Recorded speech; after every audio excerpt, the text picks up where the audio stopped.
how much money will be saved this year, next year, or in a 4-year period?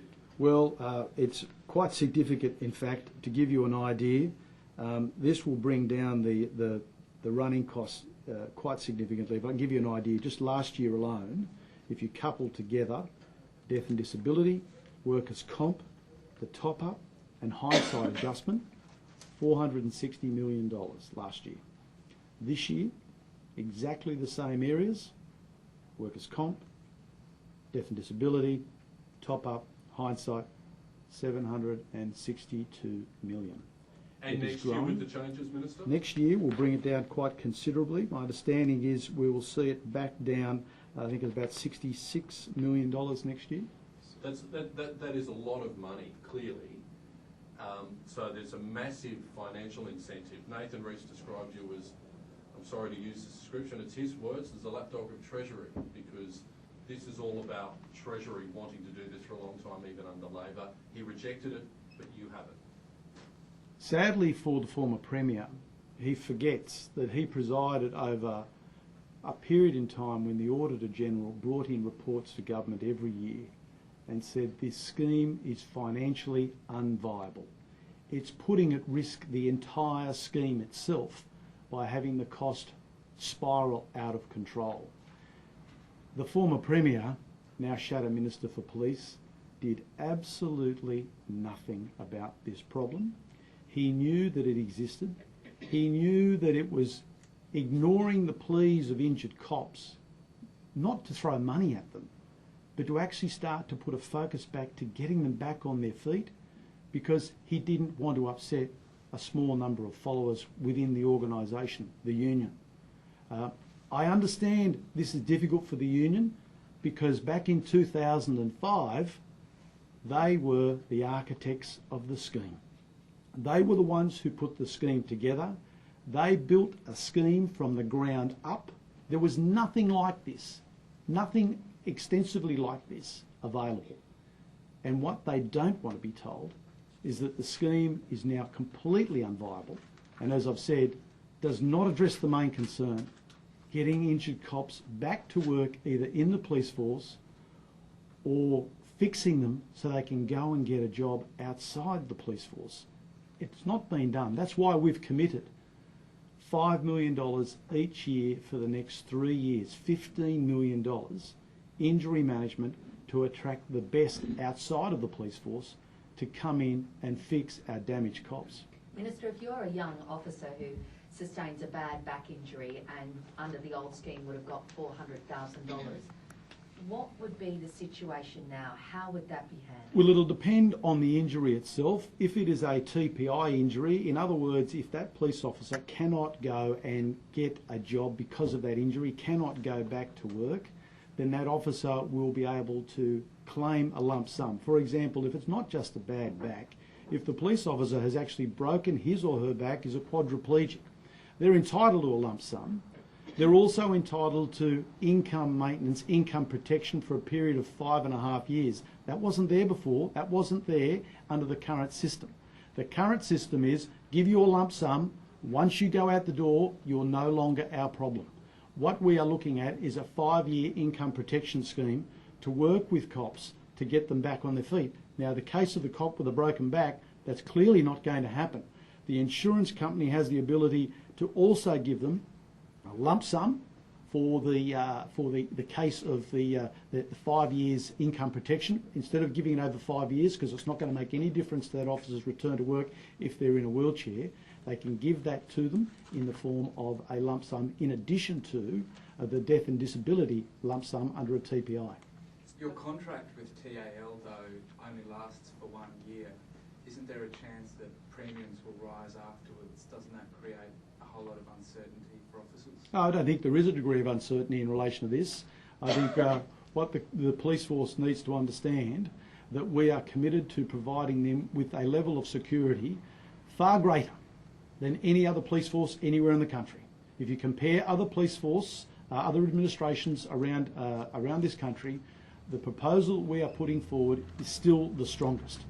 In terms of the contract, TAL have indicated there is so much uncertainty In other areas of the insurance community, they were not prepared to even sit down with us and actually prepare a proposal in regards to this. TAL were.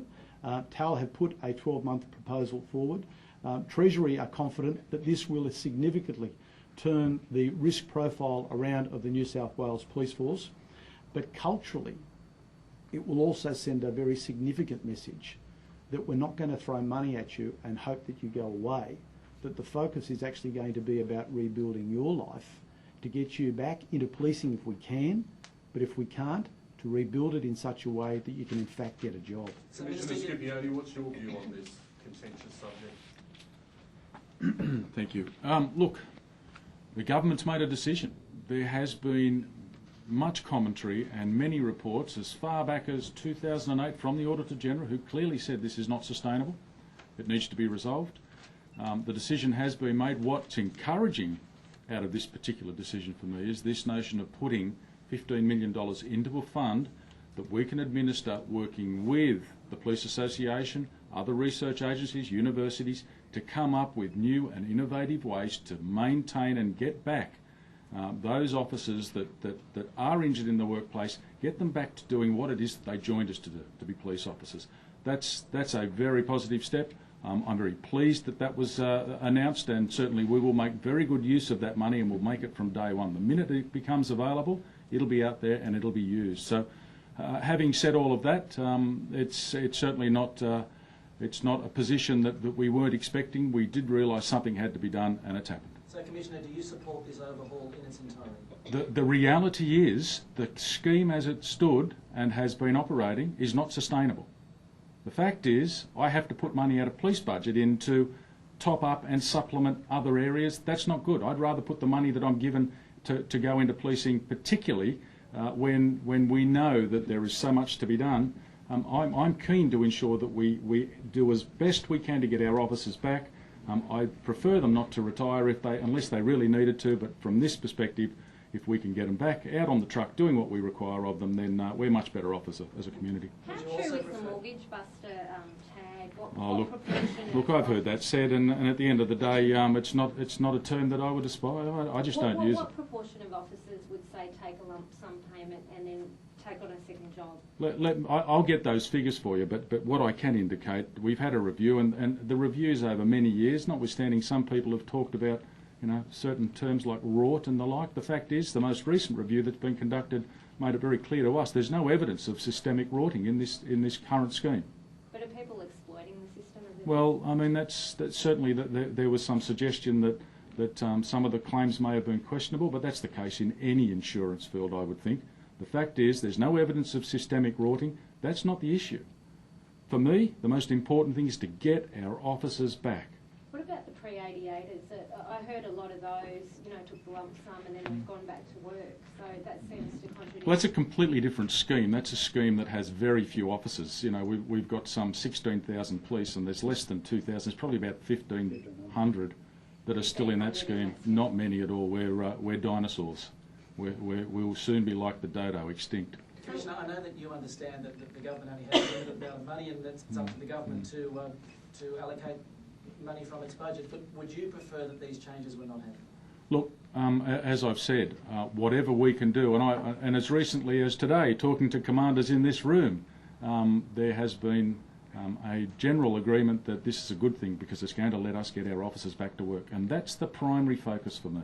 Are you concerned, though, that the Police Association, who have been very effective advocates for their members over the years, will have some form of industrial action to make the point, will run a campaign, because quite honestly they're very good at that? Oh, look, I would be concerned. At the end of the day, that's not good for us. It's not good for the community if we're dealing with that. But the association will do what they have to do, and I'm sure that we'll watch this space. But it's most important to understand that from my perspective, this is really about the more we can get back, the better it'll be, Kevin. And you've heard some of the figures quoted by the Minister. The telephone numbers. They're extraordinarily big amounts of money. He quoted a figure there from my perspective when he talked about 760 odd million. That's approaching half of all money that I spend this year in police salaries. That's a lot of money. Commissioner, if it's not a personal question, you had, and it was reported, a bit of an experience with cybercrime yourself. Yes. Can you just share that with Yeah, I can. And I was listening to Mr. Dyson talking, and many of you were there. It was but a month or two ago. It might not have even been a month ago. We talked to you, and we were warning Australia about what we call boiler room frauds, cold call frauds, where people were preying on generally older people that have basically not very much money, that were trying to set themselves up for their future retirement and taking all that they had, conning them out of their money fraudulently from, particularly in the Asian area, coming from lists of names and contact details where they'd simply pick up the phone and con them into the deal of a lifetime, which became the nightmare that lives on. You know, this is the sort of protection that we would be hoping to bring through some really smart and innovative investigative techniques that Colin and his team will bring together. Yeah, I was potentially almost a victim, and it related to a purchase of a motor vehicle. Simply trying to buy a car online. The deal was very, very good. It was almost in that too good to be true category. But of course, you make the inquiries, and in making the inquiries, it fast became very obvious that it was too good to be true, Philippa. And at that stage, when we started to ask some of the really difficult questions, it was amazing just how quickly the line went dead. We never heard from them again, and and the warning is that if I'm being caught, then you can be sure, well, almost caught, then you can be sure there are many, many more out there that are being caught. And I, for one, am not in the business of trying to give away my hard-earned money, and I'm sure that no one else should have to go through that as well. It wasn't a combi, was it? No, it wasn't a combi, Minister. Just on a separate issue, another drive-by shooting in Yes. North Mead overnight. Mm-hmm.